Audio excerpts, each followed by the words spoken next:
Long before Burnout was the cool thing to talk about, and way before Flatout made destruction a career move, there was Demolition Racer on the original PlayStation. Released way back in 1999 by Pitbull Syndicate and published by Infogrames, this rough-around-the-edges little game was more than about winning races. It was about staying alive through all the chaos and carnage. And honestly, during the late 90s, racing games were really getting wild.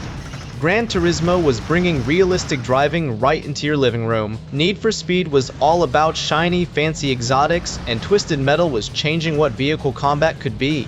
And then there was Demolition Racer. It didn't bother with finesse. Instead, it was like, here's a tire iron and a nitrous tank, good luck with it. Gameplay-wise, Demolition Racer is a hybrid. Half demolition derby, half circuit racer. It puts you on tracks littered with wreckage, fire, and flying debris. The physics are gloriously wonky, like a punk rock cousin of Destruction Derby. You're rewarded not just for finishing the race, but for wrecking your opponents on the way. You get points for damage, takedowns, and total chaos. It's arcade-style fun with a mean streak. Lose too many parts, and your car will literally limp toward the finish line. And when your hood flies off and you're still ramming into someone at 100 miles per hour, that's pure PS1 era adrenaline. Let's compare a bit. When you put Demolition Racer next to Destruction Derby 2, which came out a few years earlier, it's definitely rougher, way faster, and more arcade style.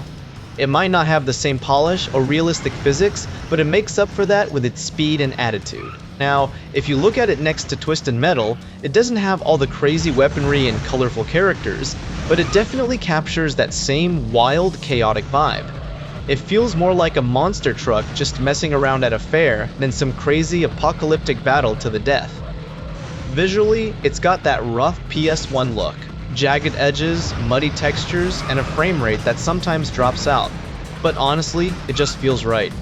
The soundtrack hits hard too, with industrial rock and metal tracks that scream late 90s rebellion, perfect for smashing up some virtual sedans in the dirt. Demolition Racer might not be the most refined title of its era, but it's one of the most fun. It didn't care about realism, it didn't care about balance.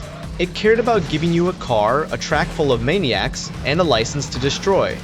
In 2025, this game is a time capsule, one full of broken bumpers, screeching metal, and pure PlayStation chaos, and for that, it earns its place in the Retro Racing Hall of Fame. Thanks for watching. Hit that like button and subscribe for more crazy gaming movies in the future. Until next time, stay pixel perfect.